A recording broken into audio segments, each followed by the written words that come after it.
Bayangin gigs, kamu saat ini lagi ada di sebuah tempat yang indah. Pantai pasir putih, air lautnya jernih, tanpa sampah plastik. Bunyi kicauan burung saling bersautan di tengah-tengah hutan rindang penuh pepohonan.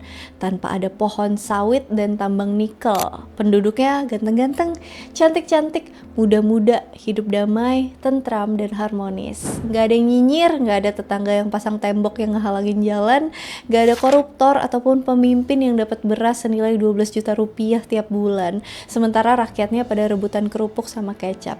Gimana? Enak banget ya kalau hidup kayak gitu? Utopis, paradise, surgawi. Sayangnya itu gak ada di dunia. Adanya di mana dong? Adanya di Taman Surga, Garden of Eden.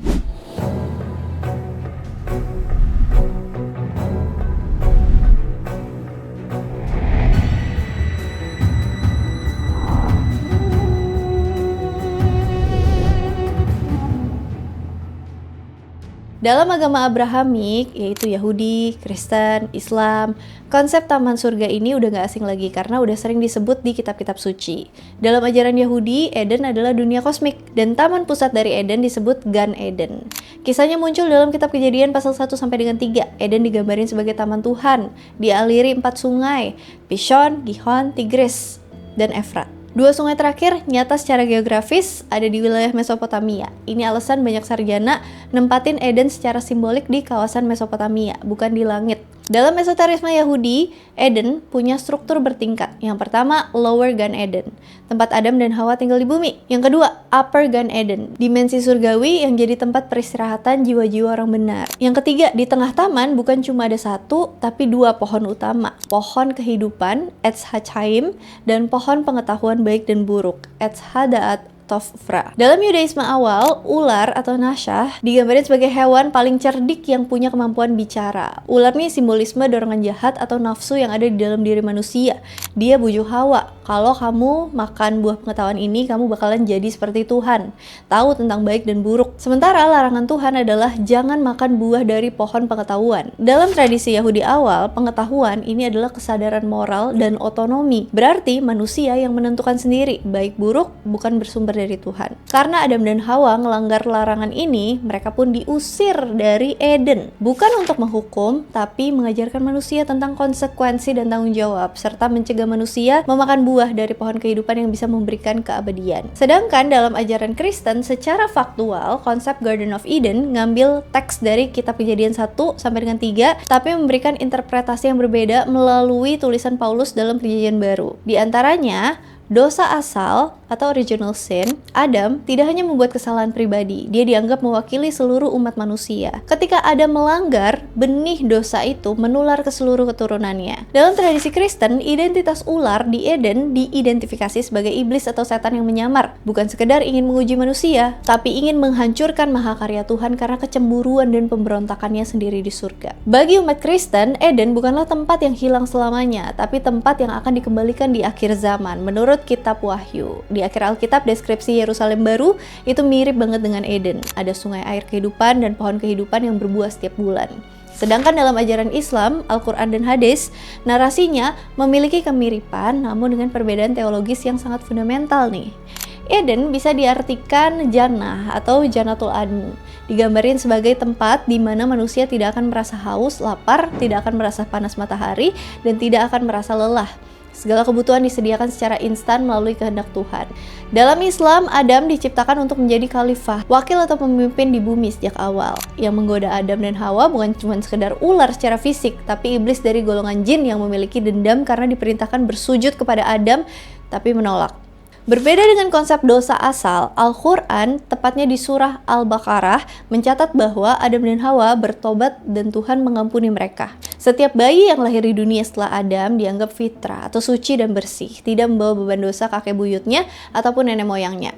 Pengusiran dari Taman Surga merupakan konsekuensi dari pelanggaran keduanya dan permulaan dari misi manusia di bumi. Emang konsep surga dan Garden of Eden tuh kental banget di agama Abrahamik, tapi kamu tahu nggak gigs? Bahkan sejak ribuan tahun lalu, konsep surga atau Taman Eden ini udah ada. Paling nggak, catatan paling awal ditemuin di Mesopotamia, tepatnya pada masa peradaban Sumeria 2000-3000 tahun sebelum Masehi. Taman surga ini dinamakan Dilmun. Apa itu Dilmun? Dilmun bukanlah tempat hayalan yang berada di langit. Berdasarkan bukti arkeologis dan prasasti Paku, cuneiform, Dilmun berlokasi di wilayah yang sekarang kita kenal sebagai Bahrain dan pesisir timur Arab Saudi. Itu kata para arkeolog dan peneliti, bukan kata saya ya. Apa yang membuatnya tampak seperti surga bagi orang zaman dulu? Yang pertama, di tengah laut Teluk Persia yang asin terdapat fenomena geologis unik di mana mata air tawar memancar sangat deras dari bawah tanah. Yang kedua, bagi bangsa Sumeria yang terbiasa dengan daratan Mesopotamia yang kering dan keras, ngelihat air tawar muncul di tengah laut adalah sebuah mujizat langsung dari tangan dewa. Yang ketiga, sekitar tahun 2500 sebelum Masehi, Dilmun jadi pelabuhan terkaya yang menghubungkan perdagangan tembaga antara peradaban lembah Indus dan Mesopotamia. Dalam teks kuno berjudul Enki and Ninursak, Dilmun gak langsung jadi surga. Ada sebuah proses kronologis di balik terciptanya taman ini. Awalnya Dilmun dideskripsiin sebagai tempat yang murni dan cerah, tapi kering dan gak punya air tawar. Dewi Ninsikila, sang penguasa Dilmun, mohon air kepada ayahnya, Enki, si dewa air dan kebijaksanaan. Enki merintahin dewa matahari, Utu, untuk membawa air tawar dari bumi ke Dilmun. Seketika, tanah yang gersang itu berubah jadi taman subur dengan pohon buah dan ladang gandum yang melimpah. Di titik inilah kondisi Eden yang ikonik tercipta. Singa tidak memburu mangsa dan serigala tidak memangsa domba. Burung gagak nggak berkaok, nggak ada pertanda buruk. Nggak ada orang tua yang mengeluh tentang usia, hipertensi, apalagi encok pegelino, karena mereka hidup sehat abadi di sana. Kalau dalam tradisi Abrahamik manusia terusir karena memakan buah, dalam narasi Mesopotamia, kehilangan Eden digambarin melalui dua sosok legendaris, Adapa dan Gilgamesh. Nah, pasti kalian udah gak asing nih. Adapa, manusia pertama yang diciptakan Enki dengan kebijaksanaan luar biasa, tapi dia tidak abadi. Saat dipanggil ke surga, Dewa Anu hendak memberinya makanan kehidupan, tapi dia nolak karena disuruh sama si Dewa Enki. So, Adapa kehilangan kesempatan bagi seluruh umat manusia untuk hidup selamanya. Ribuan tahun kemudian, raja legendaris Gilgamesh yang baru aja kehilangan sahabatnya Enkidu ngelakuin perjalanan ke Dilmun buat mencari rahasia keabadian dari Ziusudra alias Nuh versi Sumeria yang diberikan hidup kekal di Dilmun setelah banjir besar. Gilgamesh berhasil dapetin tanaman keabadian di dasar laut, tapi pas dia beristirahat, tanaman itu dicuri oleh seekor ular. Para ahli bahasa menemukan jejak yang sangat nyata dalam penamaan tempat ini. Kata Eden kemungkinan besar berakar dari kata Sumeria, Edin, yang berarti dataran atau stepa.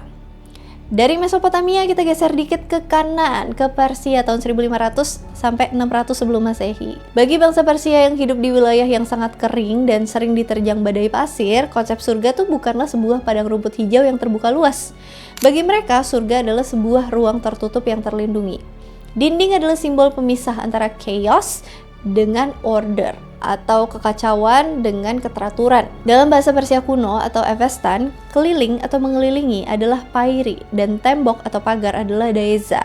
So, tembok besar yang mengelilingi kota, juga taman berpagar, suci, terpisah dari dunia kacau disebut pairi daeza yang diadaptasi ke bahasa Yunani, paradeisos, ke bahasa Arab, firdaus, dan bahasa Inggris, paradise. Kamu yang nonton atau baca Shingeki no Kyojin alias Attack on Titan pasti tahu Pulau Paradis yang dikelilingi tembok kolosal. Yap, Pulau Paradis ini ngambil referensi dari konsep taman surga versi Persia. Kenapa bangsa Persia begitu terobsesi dengan taman? Jawabannya ada pada agama mereka, Zoroastrianisme. Dalam ajaran Zarathustra, dunia terbagi antara Asya, ketertiban, dan Druj, kekacauan. Taman Eden adalah manifestasi Asya, di simbol tatanan kosmik, tempat jiwa yang benar akan kembali. Menanam pohon dan mengalirkan air tawar dianggap sebagai tindakan suci untuk membantu Asya. Taman adalah model mikrokosmos dari alam semesta yang sempurna sebelum dirusak oleh kekuatan jahat. Garden of Eden versi Persia ini pernah diwujudkan oleh Cyrus Agung atau Cyrus the Great sekitar tahun 550 sebelum Masehi di ibu kotanya Pasargadae. Dia menciptakan desain taman yang disebut Sharbakh atau Taman 4 Penjuru. Taman ini dibagi oleh 4 saluran air yang melambangkan 4 sungai kehidupan. Di reruntuhan Pasargadae, para arkeolog menemukan sistem irigasi batu yang sangat canggih. Air dialirin lewat kanal-kanal kecil buat menjaga taman tetap hijau di tengah iklim yang ekstrim. Ini adalah bukti fisik pertama manusia mencoba merekonstruksi Eden melalui teknologi. Dari Persia kita geser dikit lagi ke kanan, ke negeri street food yang eksotis, India. So, dalam Rig Veda, kurang lebih 1500-1200 sebelum Masehi, ada yang namanya Svarga, aka surga Indra. Penuh pohon surgawi, air kehidupan mengalir bebas. Manusia yang saleh bisa masuk ke surga, tapi nggak kekal, akan respawn alias terlahir kembali. Garden of Eden versi India ini adalah siklus, bukan keabadian. Dalam tradisi India kuno, Weda, Purana, Itihasa, manusia hidup dalam samsara, yaitu siklus lahir, hidup, mati, lahir kembali, dan sebagainya. Samsara ini aku udah pernah buat videonya, kalau kalian penasaran nonton video yang itu ya. So, surga adalah salah satu stasiun dalam perjalanan jiwa, di mana tidak ada penyakit, tidak ada kelaparan, ada taman surgawi, ada minuman ilahi, soma atau amrita, yaitu tanaman misterius yang memberikan kekuatan dewa dan memberikan pencerahan juga. Tapi, swarga bukan tujuan akhir. Jiwa yang masuk surga akan keluar lagi ketika pahala karmanya habis. Dalam banyak epos India kayak Ramayana dan Mahabharata, surga sering digambarin bukan sebagai istana, tapi hutan pertapaan atau asrama, tempat manusia hidup selaras dengan alam. Dewa turun dan ngobrol langsung, penderitaan berkurang. Hutan tempat Rama dan Sita hidup sebelum tragedi itu contoh klasik. Dunia damai, sederhana, dan bersih sebelum konflik dan nafsu merusaknya. Oke, dari negeri Pindavan kita jalan lagi ke kanan atas, ke negeri CEO menyamar jadi pengemis, Tiongkok. Dalam kosmologi Tiongkok, Eden berpusat di Gunung Kunlun. Ini bukan sekedar gunung biasa, melainkan pusat dunia yang menghubungkan bumi dengan langit. Kunlun dipercaya sebagai sumber dari sungai-sungai kosmik yang mengaliri dunia. Gunung ini juga dipercaya sebagai tempat tinggal para Xian alias manusia abadi atau immortal. Di dalam Gunung Kunlun ada sebuah taman yang dijaga ketat oleh Si Wangmu atau Ibu Ratu Barat. Di Kunlun itu ada pohon persik keabadian yang cuma ngasilin buah sekali dalam ribuan tahun. 3.000 atau 6.000 tahun gitu. Saat buah tersebut matang, Si Wangmu bakalan ngadain pesta besar di taman itu dan ngundang para dewa untuk menikmatinya demi memperpanjang umur mereka. Akses ke buah ini sangat eksklusif. Dewa-dewi dan kaum abadi diundang ke perjamuan ini, sementara manusia biasa pada umumnya tidak punya akses kecuali mereka udah bertransformasi menjadi makhluk suci. Selain Kunlun, ada konsep Xianqing, yakni negeri tersembunyi para Xian. Ciri-cirinya ada di pegunungan terpencil, waktu berjalan lambat, penderitaan hampir nggak ada, kehidupannya sederhana dan damai. Banyak kisah rakyat menceritakan orang biasa tersesat, terus mereka masuk Xianqing, hidup bahagia, terus pulang dan mendapati ratusan tahun telah berlalu. Salah satu kisah tentang legenda ini adalah cerita ini. Silakan ditulis di sini, Bapak Editor, karena saya tidak bisa membacanya karena saya selalu bolos kelas Mandarin dan bolos les Mandarin. Pokoknya dalam bahasa Inggris adalah Peach Blossom Spring karya Tao Yuanming pada abad ke-5. Ceritanya, seorang nelayan tersesat, nemuin desa tersembunyi di balik kebun persik, di mana penduduknya hidup damai, tanpa perang, tanpa pajak, tanpa kekuasaan. Mereka adalah keturunan orang-orang yang melarikan diri dari kekacauan dunia luar. Ketika sang nelayan kembali untuk mencari desa itu lagi, dia tidak pernah menemukannya.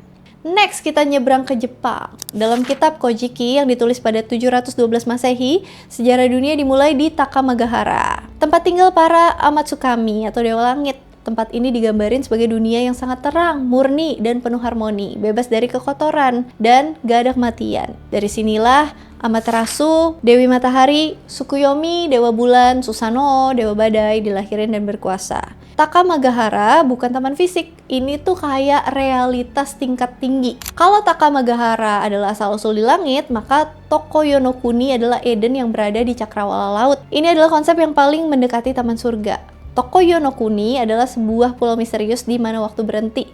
Penduduknya nggak pernah menua, nggak ada penyakit, dan hidup abadi.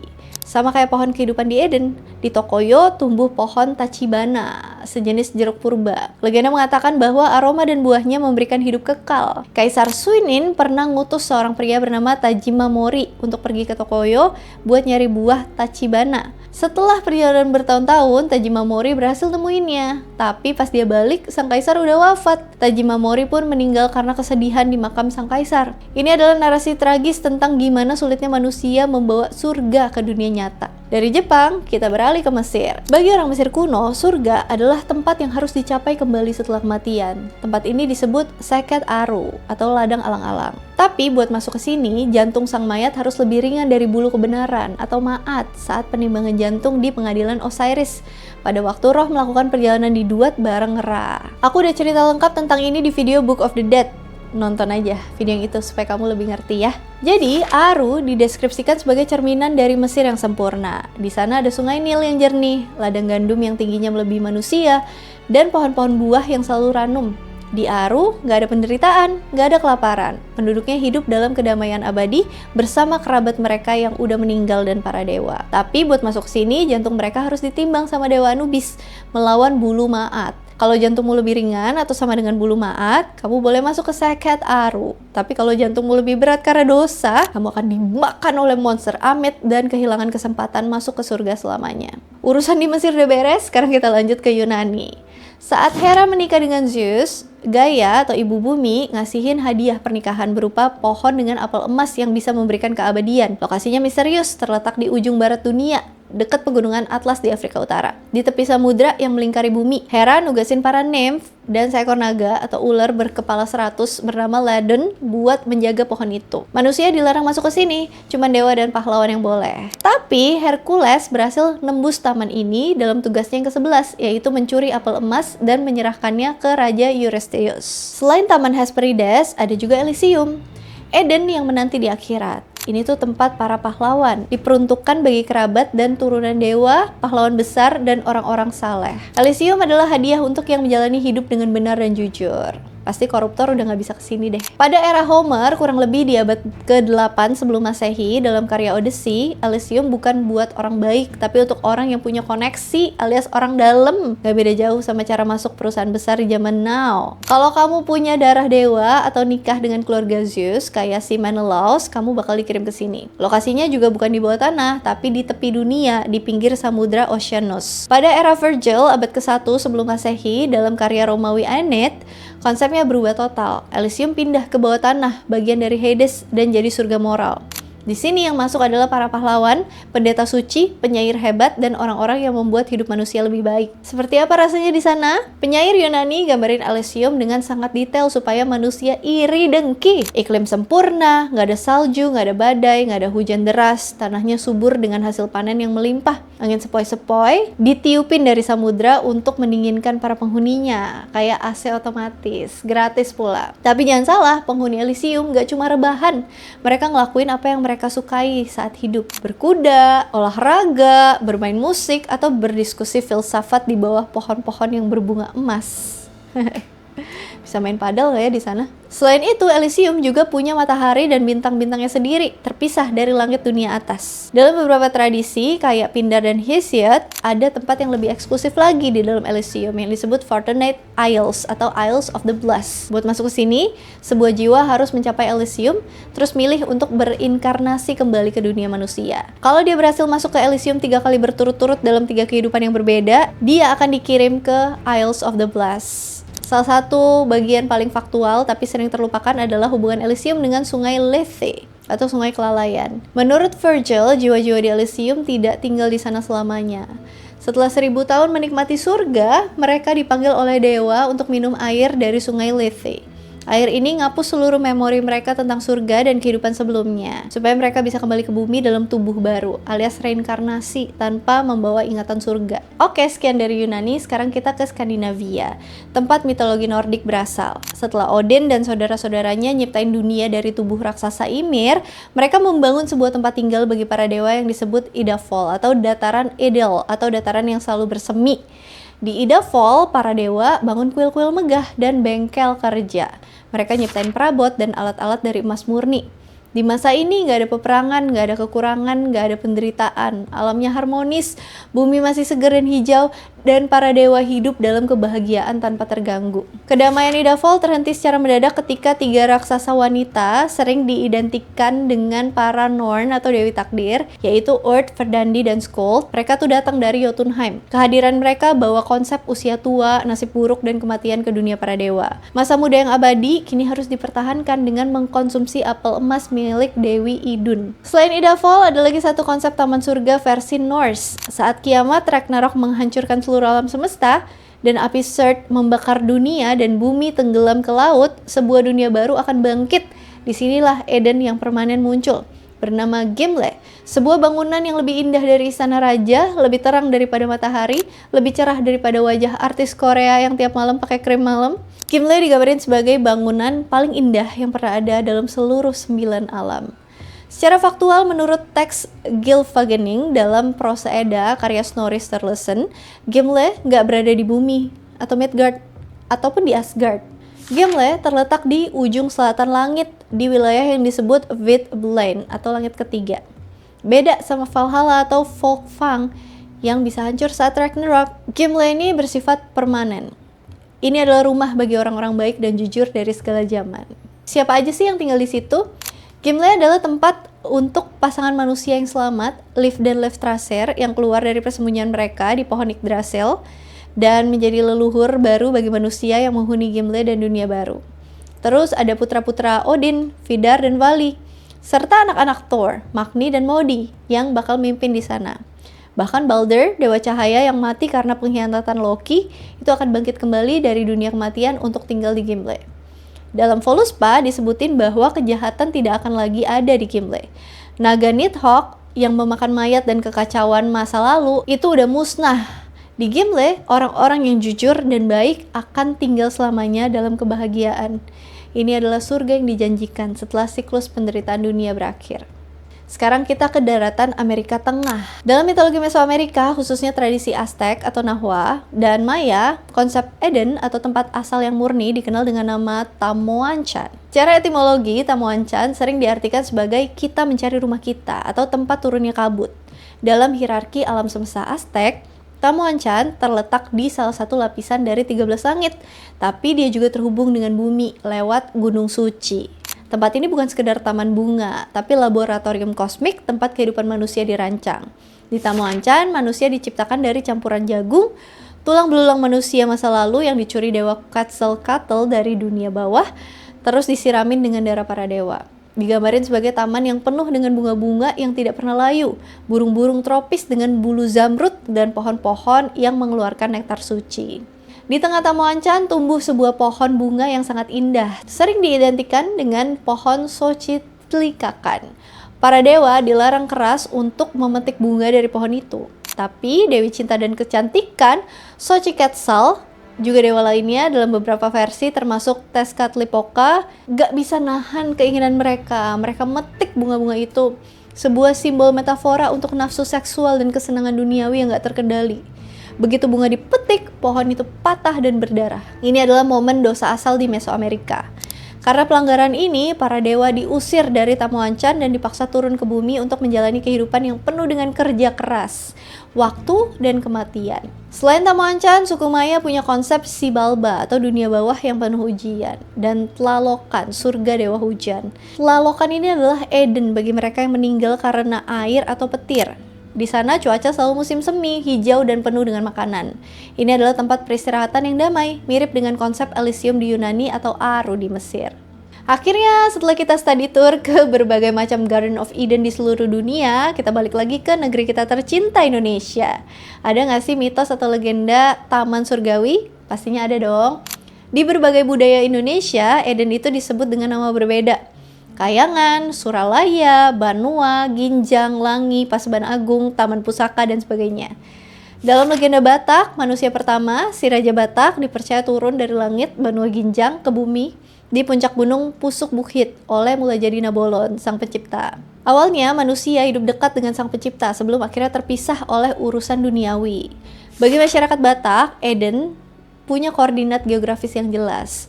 Pusuk Buhit di pinggiran Danau Toba. Pusuk Buhit adalah titik nol di mana kesucian masih terjaga sebelum manusia menyebar ke lembah-lembah dan membentuk peradaban. Sama kayak pohon kehidupan, dalam mitologi Batak ada pohon Hariara yang dianggap sebagai poros penghubung 3 dunia.